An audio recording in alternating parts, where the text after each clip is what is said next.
Hello and welcome to episode 189 of First Geek 411. I'm your host, Cameron Franklin, and with me, as always, from the Great White North, Shanine. How you doing?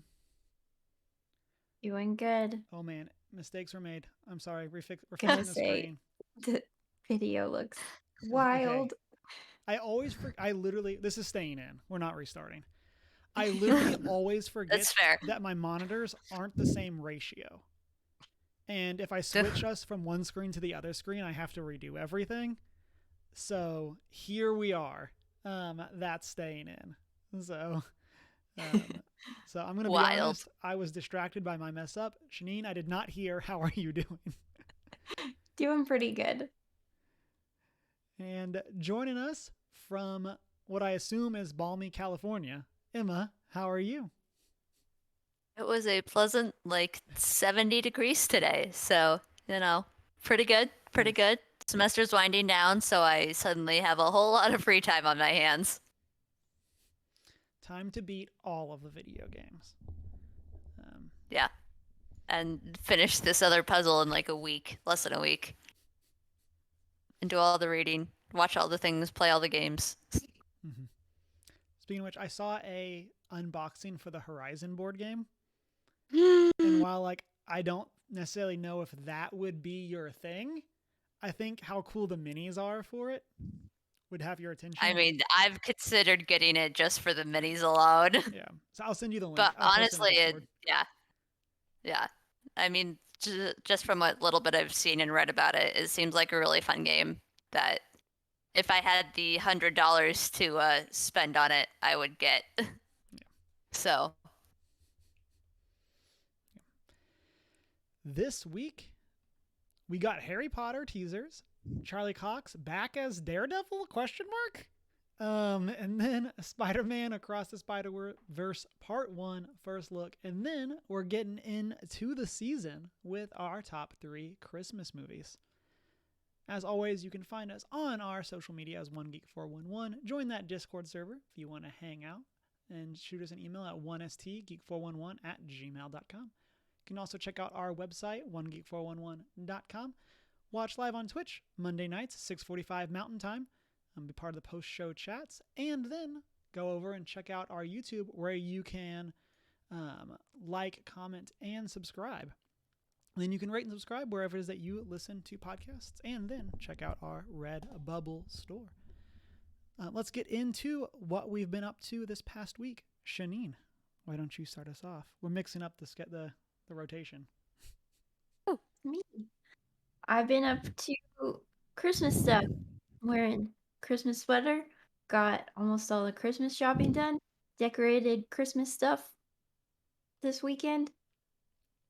I finally found my Christmas spirit. I'm excited. All pumped. Yay! We're finally out of spoopy and into Christmas.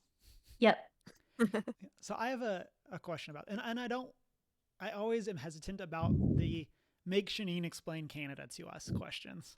But in a country that does not have a consumeristic focused day to transition to the Christmas season, do you feel that people in Canada, is it after Halloween? Because y'all also obviously don't have American Thanksgiving. Y'all have already had Thanksgiving by the time we get to Halloween. So yes, at a normal time in October. Yeah. On a Monday, which makes way more sense. Yeah. So how is there a firm transition to holiday time? How does that work? So in the stores, definitely once Halloween is over, it's Christmas time. Kind of the societally acceptable thing is we wait till November 11th, which is our Remembrance Day. Okay. And then we're allowed to decorate and stuff like that. Depends on the household, but that's kind of a general rule that some people go by. And we still do Black Friday up here. It's not. We just American. Yeah. Yeah, you just don't it's just because then for y'all it's just kind of like a Friday. It's just one of those that on this Friday there's a lot of sales. Yeah, it's not a super huge deal, but there are sales and stuff. So yeah. This has been Canada Talk with Janine. Thank you. I always like learning about other cultures, and so that's always the Me too. The transition to Christmas I've always found interesting for countries that don't have like we have like in America we have Thanksgiving and then it's Christmas. So Yeah. Yeah, no, we definitely have a longer ramp up to Christmas. Yeah. In other news, we're almost done Cowboy Bebop. After the podcast, we're gonna watch the 2-part finale. nice. So I'm excited and nervous.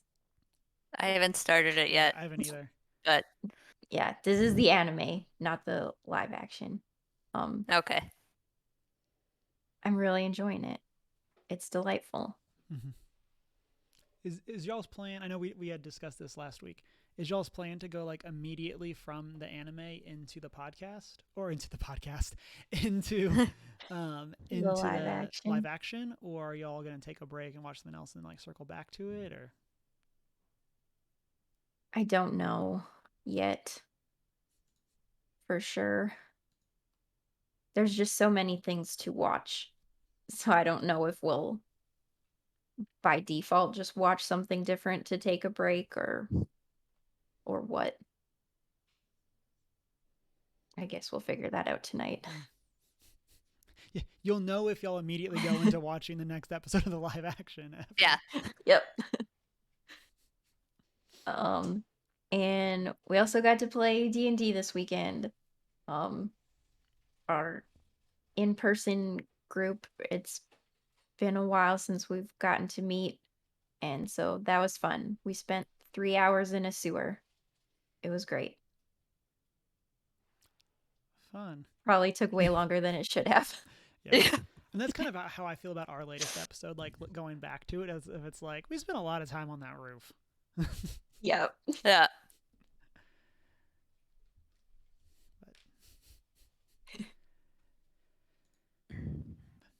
And are you playing a paladin in that one? Yes. Okay. I'll make sure I wasn't making that up. How are you liking the pally? I love my paladin. We're only level 3 right now. Once we get back to level 5, then I will really start loving it again. I say back to because I played this character briefly and then the campaign fell apart. So going back to level 3 was like rough. But yeah, it was good. And I was playing with my new dice and they are unpredictable. I had some very inconvenient nat ones. Oh no. Ooh, it was bad. It's the worst. But there was at least one nat 20 as well, so kind of even Only out, the best and the worst. Yeah. Yeah. It was a good time. Emma, what have you been up to? Rest and relaxation in between all the little random things I've had to get done. Semester is slowing down, so I've been catching up on Doctor Who and the Wheel of Time, which I'm so excited about because they're doing really good on it. Also, as someone who knows nothing about the Wheel of Time, like, what are your thoughts? They are doing the books justice in many ways. The actors are fabulous. The most well-known actor is Rosamund Pike. The others are all like people that they've just sort of picked up off the streets, if you will. So like super like people you wouldn't know really.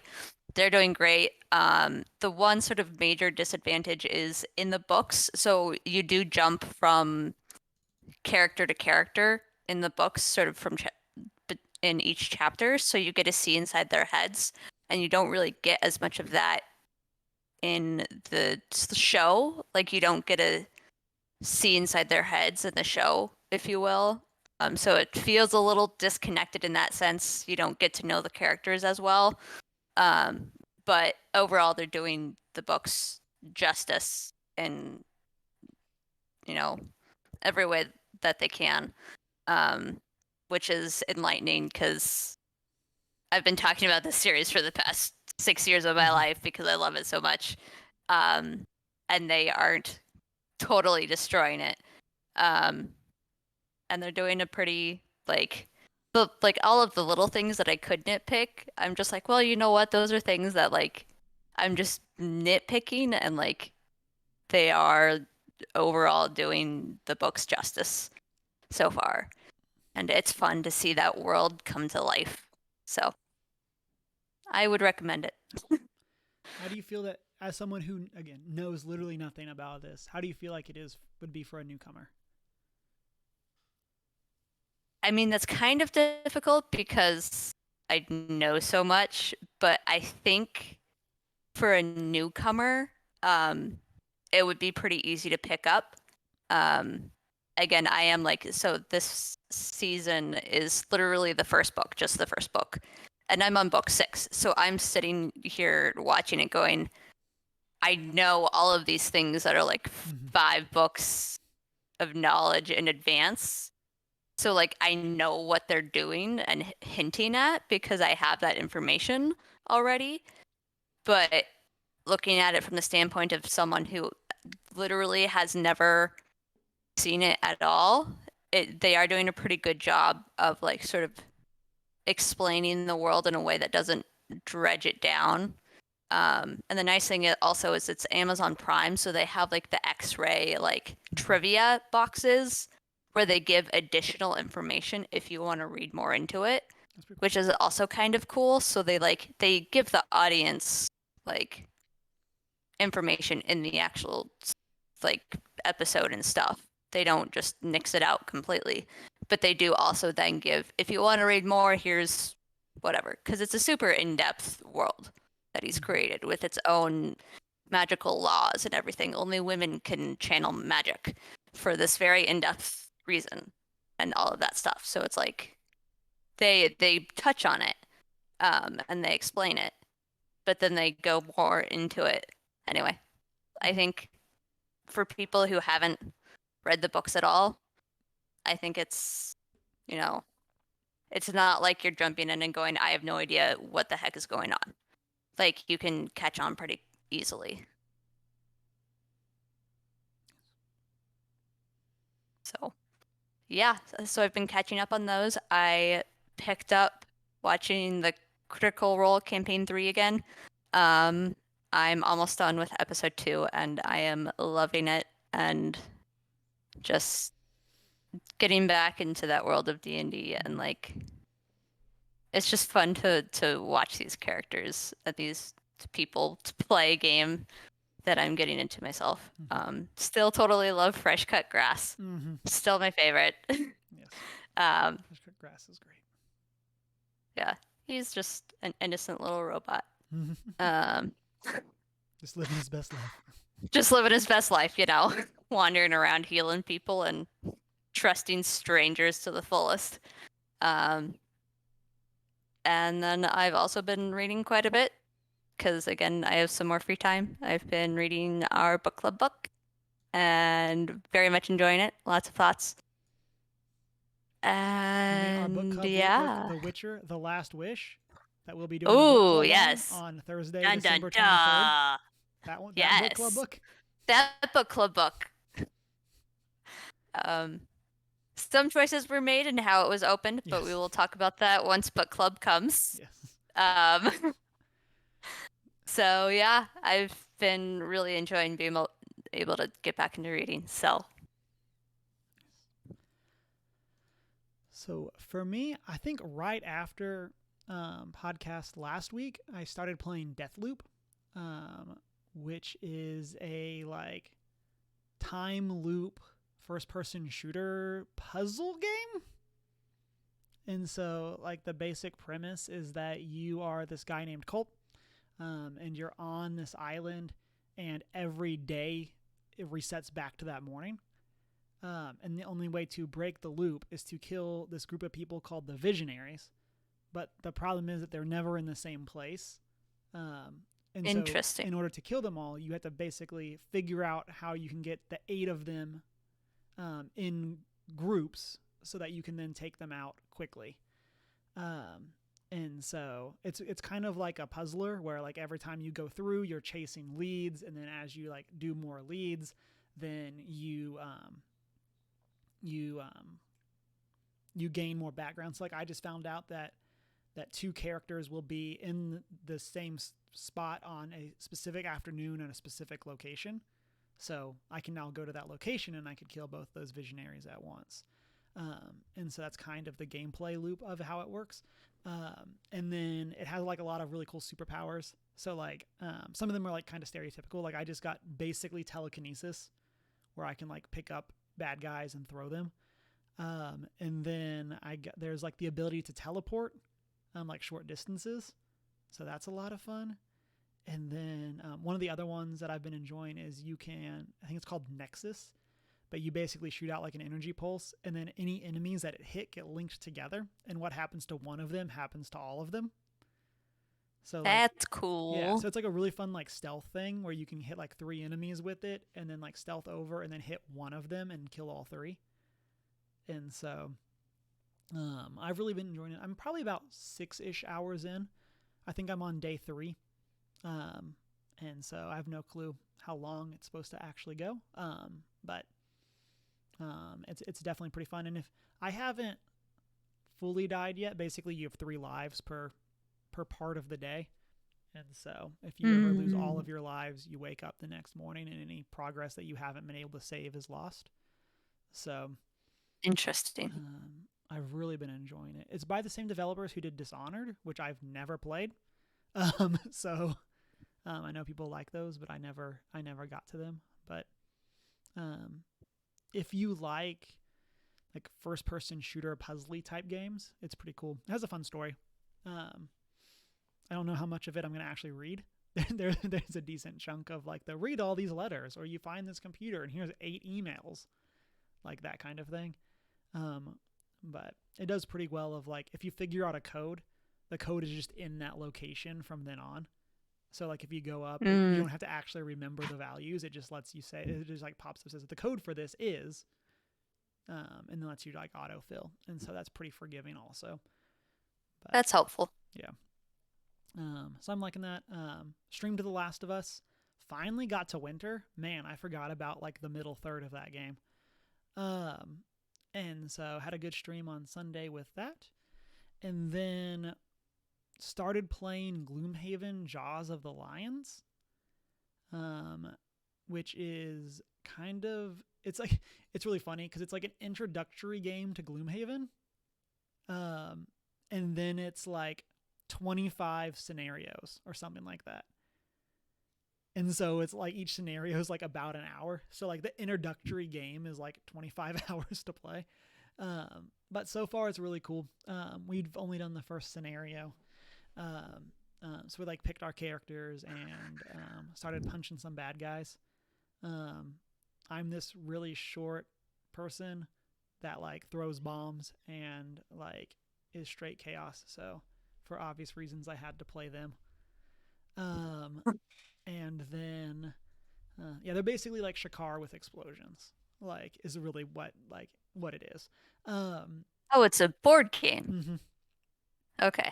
Yeah, and it's kind of like D&D like, where you like have a campaign that you're working through, but instead of there being a DM, like there's actually like story in the game that you read as you go and as you unlock it. I understand now. This is cool. Yeah. Okay. And the good news is, like, I mean, since it's a story game, it's not necessarily something that you would go back through and replay, but there's also other characters, like there's 4 characters in the box, so theoretically Deanna and I could just switch to the other 2 characters and play through it again, or we could give it to friends and be like, hey, we had fun playing this, we think you would too. And so that's kind of like we do for escape room games. But so I'll have more on that later. And then last night we went and saw Encanto, the latest Disney animated movie. And so really enjoyed it. It kind of hits on the themes of like family and all of that kind of stuff, but in a way that's a bit more different than like Coco. I know a lot of there have been a lot of people drawing similarities, mostly because they both are like Central American themed, or like Hispanic culture theme, and that's about where the similarities end, in terms of like Fair. but it's a very cool take on family and like what it means to have a gift and stuff like that. So it kind of has some good family dynamics talks. It has some good like X-Men light kind of things, with some of their characters, but I really enjoyed it. And yeah, that's what I have been up to. Chat, let us know what you've been up to. Leave a comment, post in Discord, all of those things. And let's get into our news for the week. Emma, why don't you start us off? So we got, for all the Harry Potter fans out there, we got a teaser trailer for the reunion, apparently, that's happening, that I didn't know was happening. And the reunion is in celebration of the 20-year anniversary of the first movie coming out. And the big three will be there, obviously. Rupert Grant, Emma Watson. I should know his name, but I'm completely Daniel blanking Radcliffe. on it. Thank you, Daniel Radcliffe. I was going to say I should know this guy. As well as quite a few other very special appearances from the movies are going to be in it. And it's coming out January 1st. It's exciting, I suppose. Can't believe it's been 20 years of Harry Potter and the Sorcerer's Stone, but it's been 20 years. Surprise. So I do take issue with the article that you posted, because they're like, the movie that kicked off the Harry Potter franchise, and I was like, how dare you? Like, they were books. They were books. To be fair, it was the one article I had time to get to put in there, but no, definitely not a knock on you. It is an article. like that was a choice that they made. Yeah. It will be out on HBO Max. So for those of you who have that, yay. If you don't, find someone who does and steal their password. Move countries. Yeah. Or move countries, Janine. But yeah. We'll talk. Yeah. I'm really excited about this. Is this a reunion in the sense of it's them talking, or is it actually them in character? That was one of the things that I was really confused about by the trailer. Because like the trailer is like them like receiving letters to come back to Hogwarts. And I was like, I can't tell if this is marketing or if this is actually them like doing an in-universe reunion. I'm fine with either. I'm just confused. I mean, it says the first teaser trailer for the event is here. So, I mean, that kind of implies that it's more of a get together and chat kind of thing than it is a let's do a Christmas special or whatever, a reunion special. But yeah, that's what I understood too, because they said that HBO's been doing a lot of those reunion shows lately. And I think they've all been kind of just like the actors hanging out. Okay. This is the first one that's like an IP that I've been interested in. Yeah. I mean, they did the one with Friends, which I'd seen some things about, but never watched. But same here. It's the first one I've actually had any amount of interest in. So it'll be fun. Looking forward to it. I'm super interested if they're going to address the things that J.K. Rowling has said in recent years. Or if they're going to just like, if it's going to just be awkward that they're not going to talk about it. That kind of thing. I guess it will be a wait and see kind of thing. I know Emma Watson's touched on it a bit in the past, or at least briefly been like, Harry Potter is what literally started my career in acting. And she was super grateful for it. But yeah, I guess it'll be either way, it's going to be super awkward. Yeah, exactly. Yeah. So, yeah.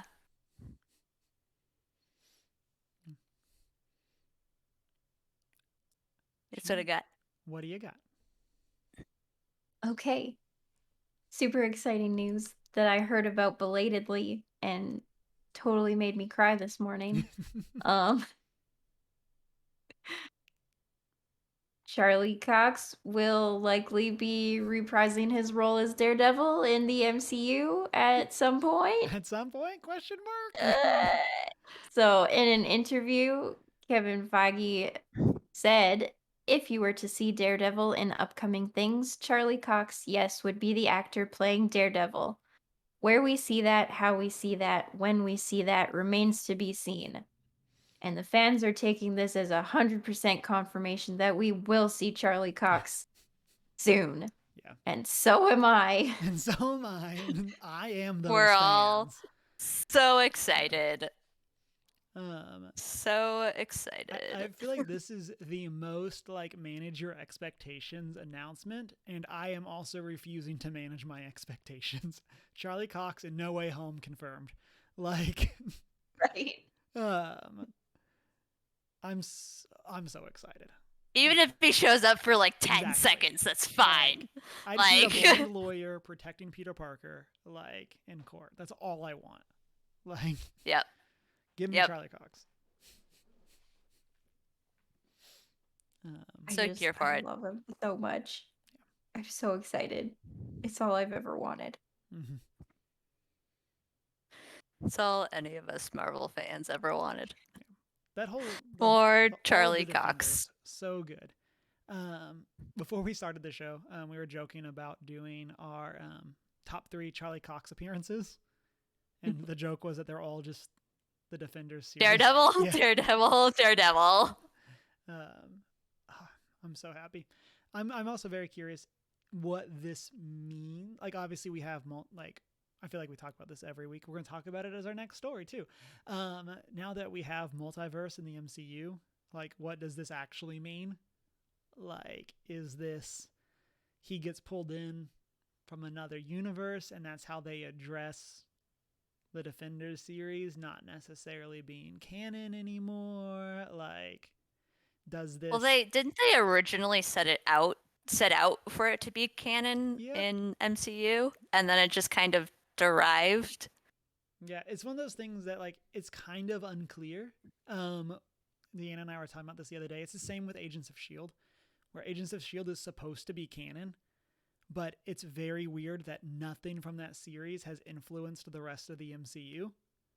Right. And the Defenders series is the same way, especially with how the deal ended between Marvel and Netflix, where it's like, is this actually still canon? Or is this like, or are they going to tie it in now as like this is a separate multiverse that spun off? Like, right.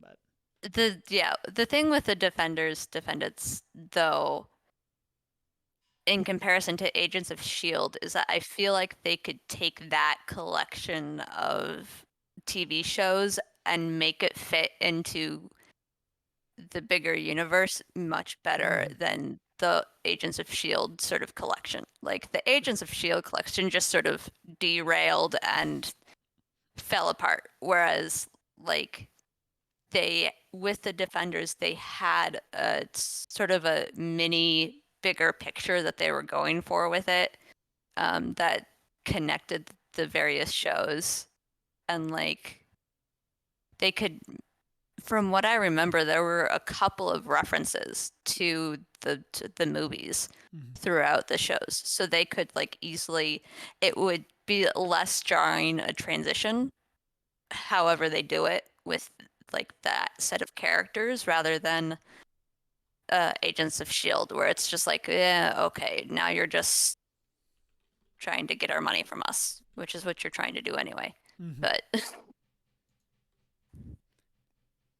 Okay, and then all aboard the hype train.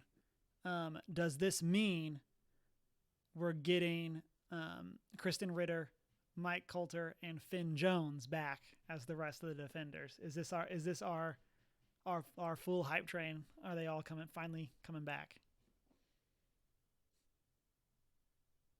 I mean, my hype train is with Deborah Ann Woll and Eldon Henson. I just want the Daredevil crew. That's all I want. yeah, I do like Kristen Ritter as well, though. yeah. I mean, she was very good in that role. Logically, if they could, they would. But if they can't, they won't. Yeah. That's the basics of it. Yeah. If they Oh, if it's they one can, or they the will. other. Which is very much like sucky, the Mhm. sucky answer, but honestly, it all comes down to contracts. Yeah. So And- like, Yeah, and I think that's part it of the does curious. sound like, at least from this, like, if they can't get the actors, the original actors for the roles, they're not gonna recast. Mhm. Like that just sounds like what he's saying is like, but there's like right now their sights are set on Daredevil of like, we're not gonna bring these beloved characters back if we can't get the same actors. But Charlie Cox is willing to come back as Daredevil. So like So recently I've been listening to Kind of Funny Spider-Man in Review, where they're going through all of the Spider-Man movies leading up to No Way Home. And one of the things that they've talked about is that as you get to the later Spider-Mans, even like Amazing Spider-Man 2, you kind of get to the point where, or even kind of Amazing Spider-Man, you get to the point where so many of like the low-hanging fruit stories have been told that you start having to try to do something different because you can't tell. Like, there's a reason that we haven't seen Green Goblin and Dr. Octopus, who are the two best known Spider-Man villains in the MCU. mm-hmm. And even now, when we're getting them, they're just separate universe versions of those characters. They're not even the MCU version. There's like reasons that that's happened. So that kind of gets me thinking of like, what is the like Kevin Feige, I want this whole crew back. What is his like, we'll recast somebody. Like, what is his like what's the story that they want to tell? And then what's the story that, from Emma's point, is, well, contracts aren't going to work, so this isn't going to happen, kind of thing. Yeah. Like, that, I'm always like super curious. I doubt we'll ever actually find anything out about that, but that's always something that I find very interesting. Like, what could have been.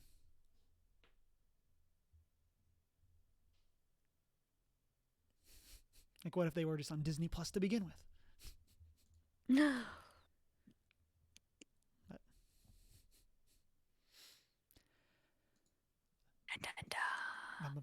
so for me, we're sticking with Marvel, and like I said, we're talking multiverse. We got our first teaser for Spider-Man Across the Spider-Verse Part 1, which is going to be the continuation of the Into the Spider-Verse story. It's going to still be starring Miles Morales. We are still getting Gwen Stacy, and it's been confirmed that Oscar Isaacs will be back as Spider-Man 2099. And it's set to premiere October 7th of 2022 in theaters. So have y'all had a chance to watch the first look? I just watched it now. And how did you feel? So I happy. have not watched it, but overall, I mean, just from my experience watching the first one, I'm excited for it. Like, yeah. The first one left many good impressions in my mouth, which is a weird way to put it, but that's the phrase that came to mind. So, yeah, I'm excited to see where they go with this, especially like the art style. Love the art style and the art combination. So, Yeah, I pretty much have no qualms when it comes to this series. and I'm just expecting amazing things. Mm-hmm. And I have no doubts that I will get amazing things. So with that, what do y'all think are the odds that this movie lives up to the hype? Like how likely do you think that's going to be?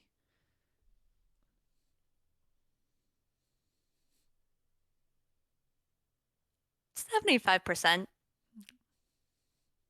Yeah, I'm expecting like not as good as the first one, just because that's how sequels go, Mm-hmm. but it will Yeah. still be excellent and Yeah. worth watching and Yeah. probably rewatching. Yeah.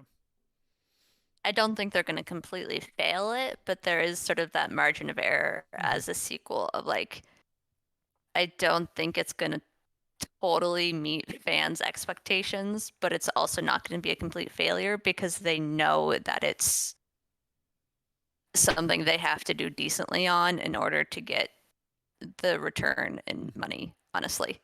But like, it is like a culturally well-loved character, both in the animated sense and just like in the umbrella term. Like, it's Spider-Man, no matter who represents it. Like, yeah, they're just like doing the best-selling he's superhero of all time or something like that. Like, I don't know yeah, if that's actually factually correct, but like, it's him and Batman. he's like he's so well beloved that like, since they're doing such a new and different take on it, they have to do well in order to keep making it. So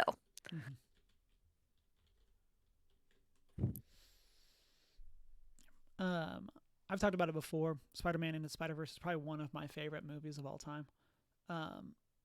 It's one of those that kind of I've kind of talked about it with like the year of Spider-Man, where I think it was Spider-Man: Homecoming, Spider-Verse, and Marvel's Spider-Man all came out within like 13 months of each other, and it's like three of the best Spider-Man things ever made.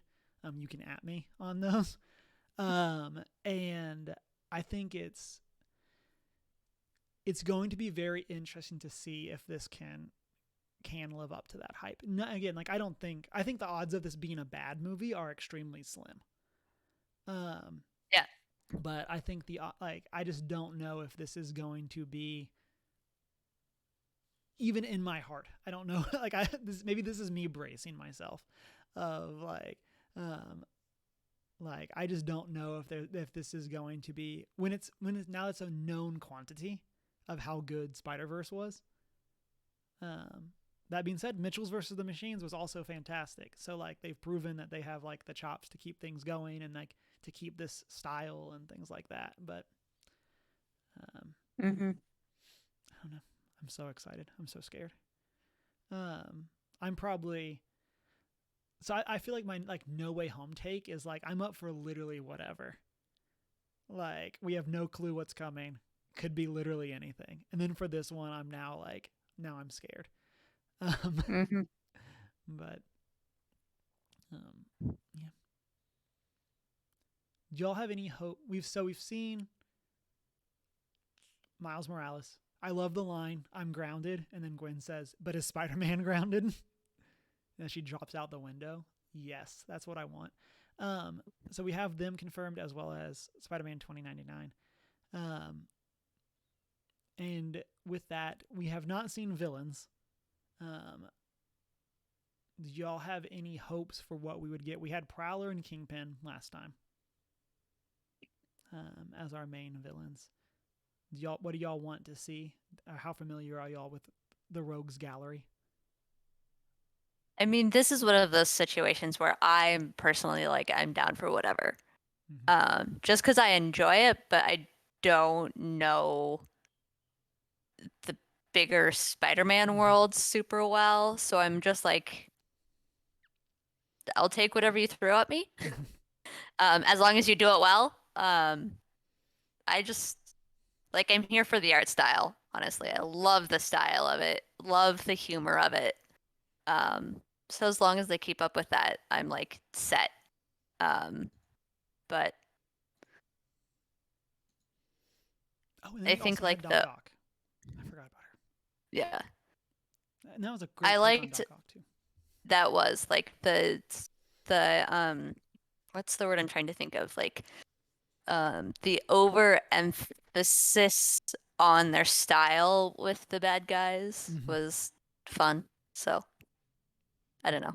I'm just here for how it looks because it's pretty and how fun it is. So Yeah, I was gonna mention Doc Ock too. Like, I really enjoyed their take on it, and so I think like maybe they could be doing familiar villains, but in an unexpected way, and that's super fun.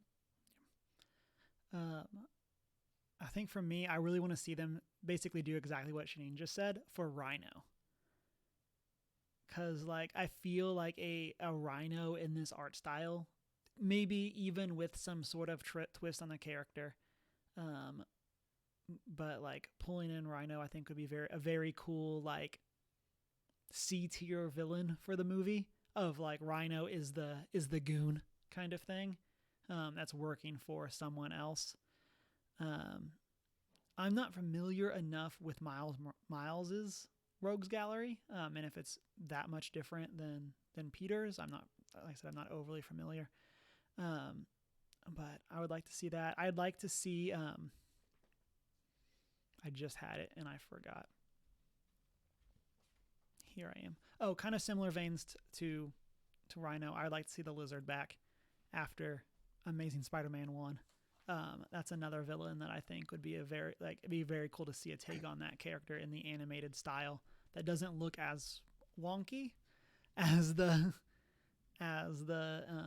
Lizard does in Amazing Spider-Man. So, but I don't know.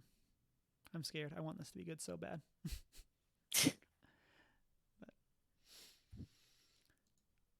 listeners, let us know what your thoughts are on Across the Spider-Verse, Charlie Cox, and all of the Defenders crew coming back to the MCU. I'm going to name it and claim it. And then the teaser for the Harry Potter reunion. We got some announcements, and then we will get into our top 3 Christmas movies. Man, got there. So, what is the plan for this week?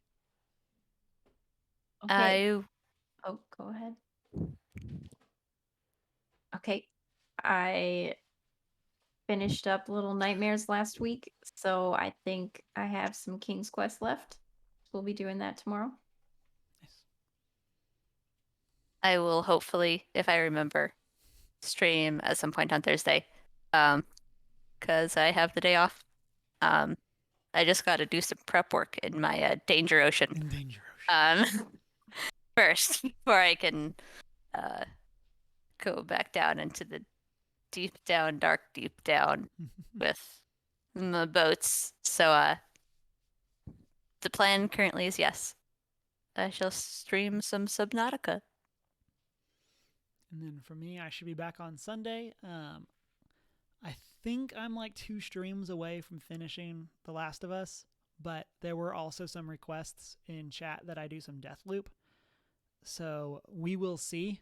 I might start with Deathloop and switch to Last of Us or vice versa.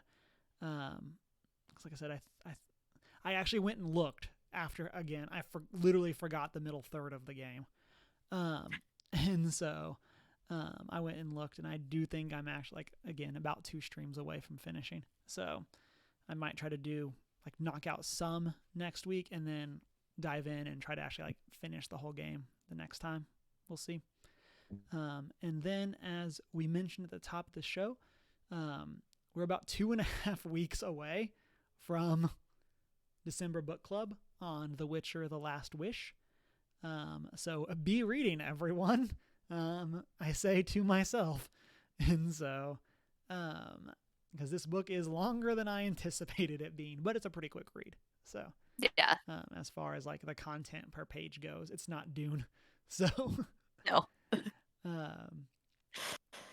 And then let's get into our top 3.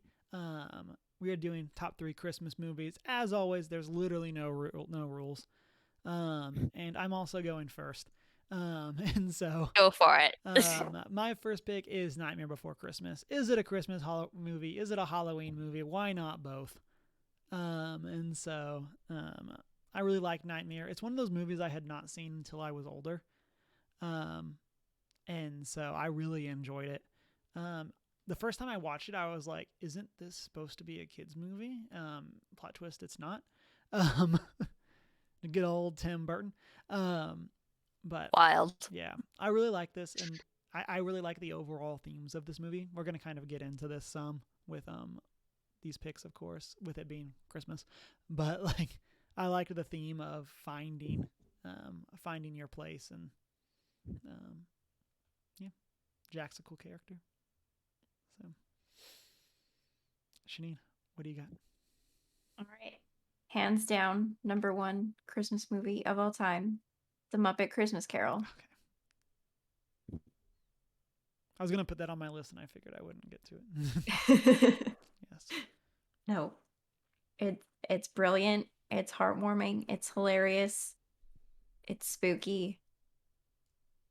Literally anything's better It's with Muppets. Everything's fantastic. better with Muppets. It's a perfect movie.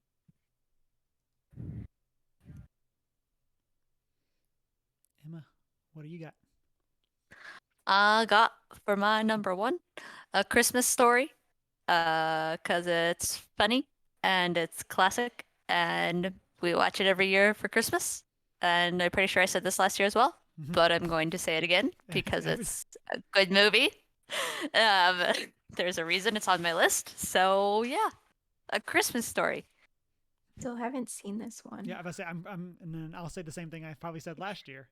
I have also not seen all of A Christmas Story. So It's on my Christmas bucket list for this year. Yeah. So maybe I'll get to it. Yeah, I'm happy to have met someone else that has not seen it, because I feel like it's one of the movies that I get a ton of flack for having not watched. Yeah. We started watching it. I won't judge you. I guess like 2 Christmases ago, and we just didn't finish. I enjoyed what we watched, but we just didn't finish it. I think we left or had to go somewhere else. It was a family gathering kind of thing. And so, yeah. I feel like it's always the one I get a hard time for. So maybe this will be the Christmas that we'll actually watch it.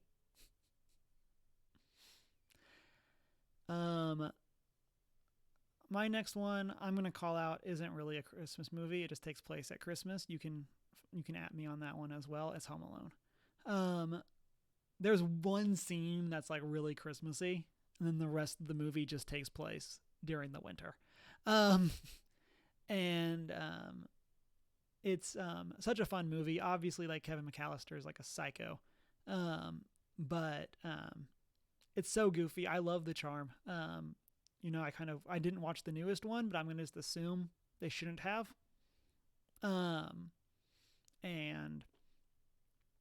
Especially I think Chunk did his review of it, and it was not great. And so I definitely don't specifically have any intention of ever watching that. Maybe they should have just left it at 1. Even the second one. There you go. I'm not sure we needed that one either. But yeah, this is good fun. I also love that, there's some great YouTube videos about this movie.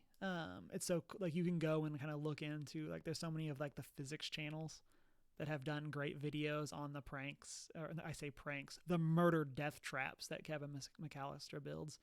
One of my favorite ones is this YouTube channel that puts in more realistic visual effects. Is it Corridor Crew? It is. Okay. And they take that movie and put in accurate effects as to what would actually happen in this scenario. And, of course, those robbers get wrecked on the first go round. And they're just like, these guys are just, they do not survive. They just go all out, and it's fabulous. And I spend a lot of time on that YouTube channel. So it's a great channel. In chat, Chunk says, "Shut your mouth. It's a Christmas movie, and don't watch the new one. It's a trap." Chunk, you can at me. I'm ready. But Shanine, what's your number 2? Okay, yes, I'm going to add that Home Alone is the only Christmas movie I have watched this year thus far, and it's so good. And the church scene gets me every time. Again, the best Christmas scene in a whole. It's probably that scene is probably better than most Christmas movies. Oh, it's so good. I love it. Okay, but my number 2 is White Christmas. My mom and I watch it every year. Just classic. Very good movie. Very, very good movie. This is another one that I don't think I've seen. It's a good classic.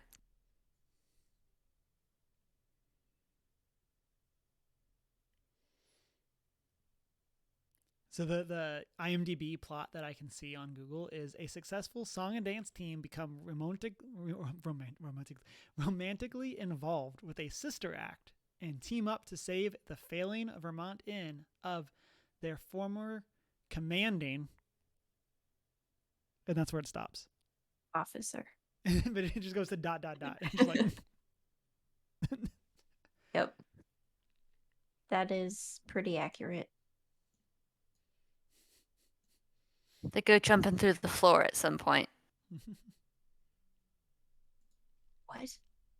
Towards the end, there's like a dancing couple who fly through the floor. Kind of. This is more of an optical illusion. Isn't there? At like the very end, there's this big dance party. Maybe I'm making it up. Maybe it's from some other random old movie that I watched that was Christmas themed. I'm not sure that's White Christmas. Who knows? There Maybe is a I'm just lot of making it up. dancing and a lot of singing. Yes. Typically how things go.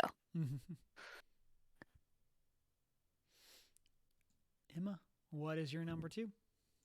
My number 2 is Polar Express, because the book was fun and the movie was revolutionary for its time and also fun. And yeah, it just brings me back to my childhood. So, So this is another one I didn't see until I was an adult. And that's okay. We didn't see it until I was a youth minister. So like I was like late 20s. And we were doing one of the families had the idea of doing a hot chocolate party and having like the youth group put it on for the younger kids. And I'm like, awesome idea. We'll do hot chocolate. We'll watch the movie. And knowing nothing about it, I did not realize that the hot chocolate scene is like 15 minutes into the movie. And it's just like, oh, we're here already. Cool. We get hot chocolate now. Yeah. Yep. I don't. Go ahead. Go. Well, so the elementary school I worked at for 2 years, they on the last day of school before Christmas break, it was Polar Express Day, and the principal looked a lot like the conductor from the Polar Express. So he had a whole outfit with like the hat and everything, and he would go around. Like there was a whole hot chocolate station designed as a train, and your class would go get hot cocoa and then go back to your classroom and watch the movie or whatever. And it was this whole big fun festive thing, and it was super cute to see all the smaller kids go and see the conductor from the movie that they're watching. So. And I don't think the uncanny valley for this is as bad as people make it out to be. I think it's very memed on. Just don't look at them in the eyes. Like, that's really what it is. But yeah, I like this one a lot. This is probably on my short list. My number 3, I wanted to pick a more recent Christmas movie. And so I picked Noelle. This came out on Disney Plus in 2019. I really enjoyed this. Is it one that I'm going to go back and rewatch over and over again?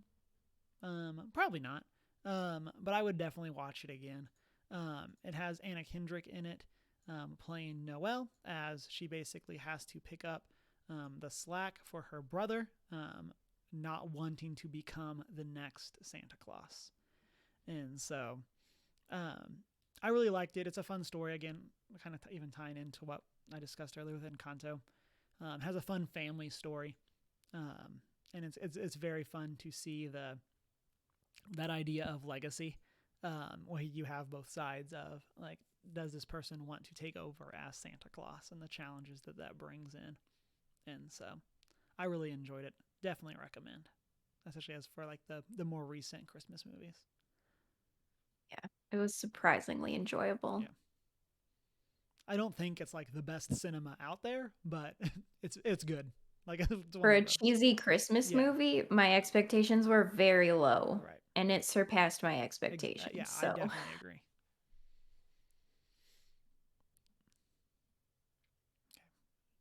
Shani? Okay. My last one has got to be I'll Be Home for Christmas.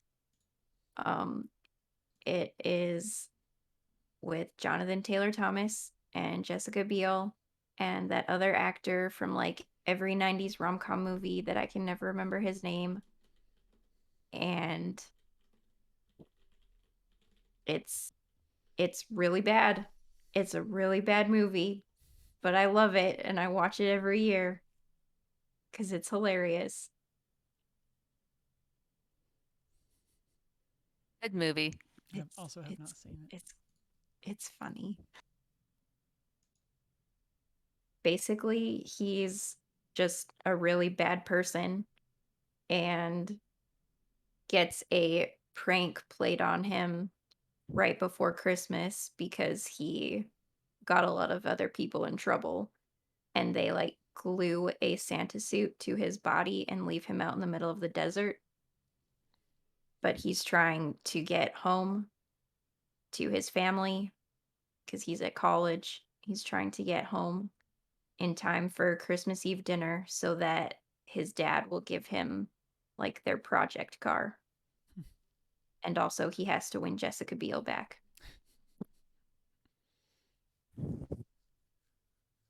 There's lots of hijinks.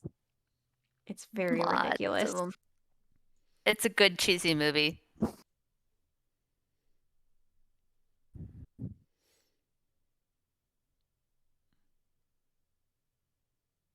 Okay, Emma. Yep. Last one. My last one is technically only 30 minutes long, but it's still a movie in my book, and that's the original 1960s How the Grinch Stole Christmas.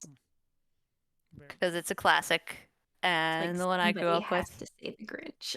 Somebody has to say the Grinch, but I'm not just saying it out of obligation. I'm also saying it because that original, like from 66, is just fantastic and narrated very well and just delightful to see and watch. So, yeah.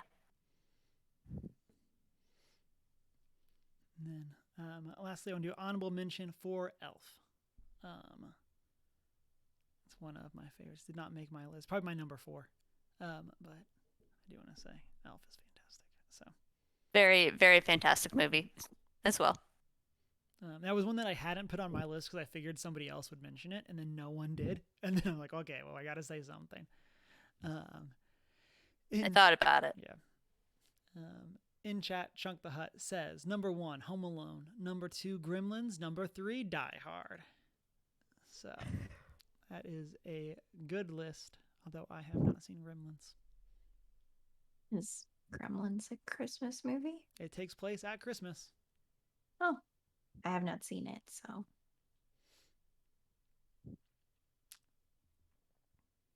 It is indeed a film, from what I understand. It is indeed a film. Tells you why you should never eat after midnight. Yep. Unless that's the other one. I think that is that one. Don't feed them after midnight. Okay. I think that's a thing. Don't get them wet. Yeah. Next week, we'll be back and we will be doing our top 3 best animated movies from the last 10 years and why they're all Spider-Verse. So, and so hope you can come back and hang out with us for that.